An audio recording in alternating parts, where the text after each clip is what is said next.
4 more years for Governor Andy Beshear, the message he told voters tonight as he looks to the future. As you can see, it didn't take long for the party to wrap up here at the campaign headquarters for Daniel Cameron following tonight's tough loss. We'll have a recap of his concession speech. And we hear from voters who hit the polls this evening how Kentuckians are feeling as they elected their new leaders. Fox 56 News at 10 starts right now. This is live election coverage from Fox 56 News, your local election headquarters. Good evening, I'm Marvin Bartlett. Thank you for joining us on this election night. Governor Andy Beshear will be living in Frankfort for another 4 years. Despite a Republican sweep of other statewide offices, Beshear managed to cash in on his reputation as one of the most popular governors in the country and keep the top job in Democratic control. Here's a look at the current numbers. Beshear is besting Attorney General Daniel Cameron by a margin of 53 to 47%. We have team coverage in Louisville tonight where the candidates waited anxiously for the race to be called. We start tonight with Bodie Brooks at the Beshear Victory Party. Bodie.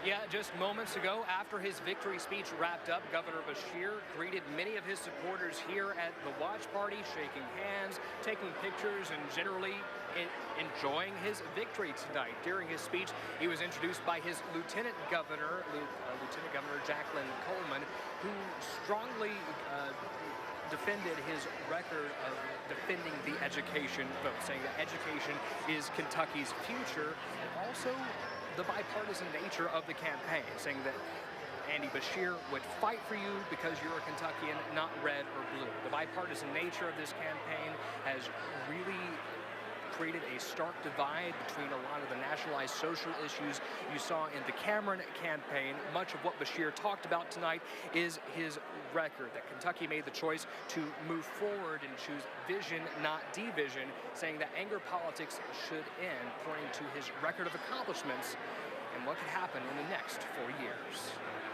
We have record high budget surpluses and record low unemployment. We've created almost 50,000 new jobs, $27.8 billion in new private sector investments. So tonight, I stand here excited and optimistic about what we're going to do these next 4 years together. And the governor will be speaking with press tomorrow at the state capitol in Frankfort about what those 4 years will entail, and we hope to learn more about what the next Beshear-Coleman administration will look like. But now at Cameron headquarters, covering what is likely a very different watch party tonight, we go now to our Andrea Walker. Andrea. It certainly is, as you can see here behind me, Bodie. Things wrapping up quite quickly after the concession speech was given. You know, tonight's event was also billed as a victory party for the Republicans, and for the most part, that's exactly what it was, except for one big exception, and that's the race at the top of the ballot. Now, Attorney General Daniel Cameron came into this race obviously as an underdog, facing off against one of the most popular Democratic governors in the country. Ahead of his concession speech this evening, the current AG called his predecessor turned rival in a conversation that focused on their shared vision for the Commonwealth. And as I called the governor to congratulate him, I know from his perspective and from all of our perspectives that we all want the same thing for our future generations. We want a better Commonwealth, one in which it can ultimately be a shining city on a hill, a model and example for the rest of the nation to follow.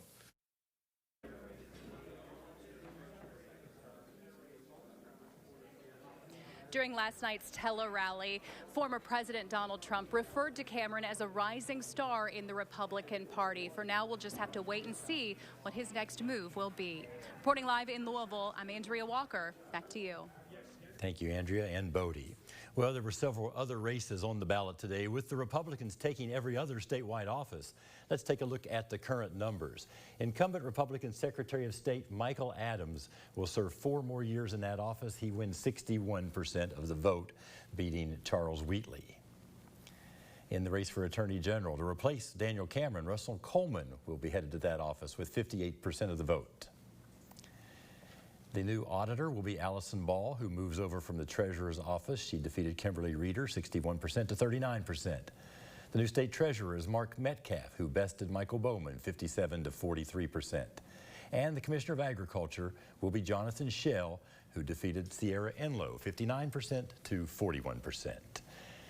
There was a special election for House District 93 to replace Representative Lehman Swan, who died earlier this year.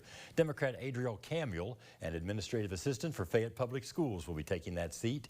She ran against Republican Kyle Whalen, who owns a construction company. The 93rd District in Fayette County is one of the few Democratic strongholds in the House. Turning to the weather, it was a beautiful and warm day as people headed to the polls. Meteorologist Justin Esterly joins us with when rain is expected to move in.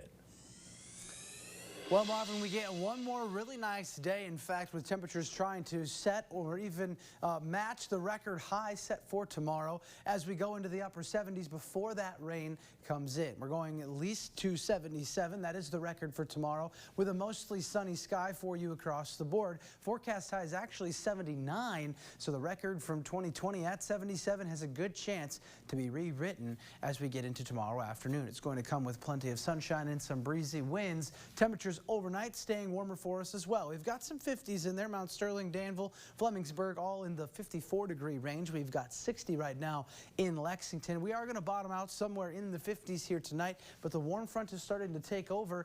It will increase some cloud cover as we head into tomorrow morning, but it should hold temperatures at the 58-degree mark for us in Lexington overnight. Stray sprinkles are going to be possible in there as we get up tomorrow morning too, but breezy conditions, record temps, and then some rain. I've got more specific details coming up in a bit. All right, thank you, Justin. Secretary of State Michael Adams' estimated turnout for today's election was about 42%. Poll workers reported a steady stream of voters all day.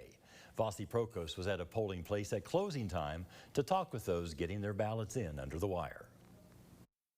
People were at these polling places right up until the doors closed at 6 p.m.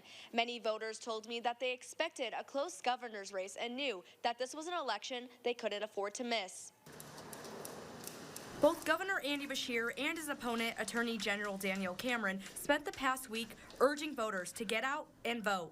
So I'm always going to come out and vote. But in this election, I just think the state of the affairs in Lexington and worldwide and nationwide, it's not in a good place. We need people that are going to be morally correct, stand up and do what you're supposed to do. Last-minute voters came out because they were convinced every vote would matter in the governor's race. Every vote is important.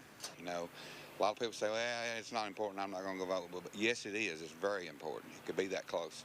Dedicated voters won't miss an election, no matter when it is, but they realize that making the effort to vote gives them a right to their own opinion. If you don't express your opinion, then you have no reason to complain who wins and who doesn't win. You know, that's like today I come out and express my opinion because if I don't want a certain so-and-so to vote, to win, then I have no reason if I don't vote. Each person I talked with who voted at Southland Christian Church said their voting experience was fast and smooth sailing. In Lexington, Vasi Prokos, Fox 56 News. After the break, we'll be joined by our political analyst, Jonathan Miller. As the numbers continue to come in, we'll break down some of the keys to victory for Andy Beshear.